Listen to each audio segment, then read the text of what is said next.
The next data type is the struct. And if you come from a compiled programming language such as C or Go, you must have worked with structs. And now let us see how we can create a structure inside Elixir.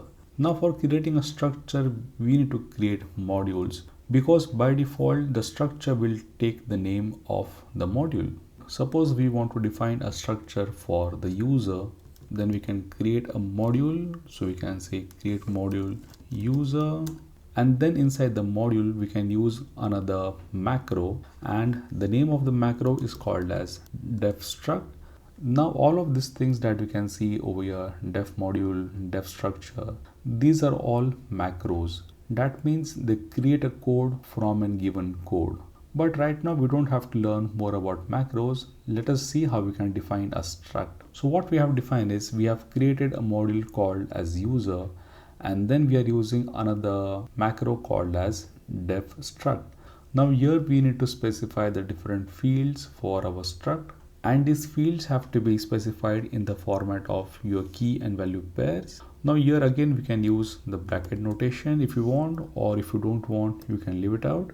And here let us see how we can specify the fields. So we can say that the first field should be username, the second one should be an email. Now this is one way of specifying your fields, but if you want to initialize with some values, at that time we can also pass the key and value pairs. So for example, if you want to say that while initializing we want the age to be nil, and for the email we can say that we want to have a blank string, and for the username also we can say that while initializing we simply want to have a blank string. So what we have done is we have simply converted from a list of atoms to a list of key value pairs, and all of these parameters are going to become the fields for the user struct. Next, let us see how we can create and initialize a struct. So let me add a code block. Now working with struct is very similar to working with a map. For creating a map, we used to use our % symbol and the brackets, and for the struct is very similar, just that we have to use the name of the struct. So this is how we define a struct. Inside, let us specify the different fields. So we can say the value for the username would be Octallium. Suppose my age is 14 years and my email can be octobot@sample.com, and let us try and evaluate. So what we have done is we have essentially created a struct, and this is how we can initialize a struct. Structs behave very similar to our maps, and we can use the same pattern matching techniques on our struct as well. So for example, let us assign this one to a variable called as user1, and let us evaluate.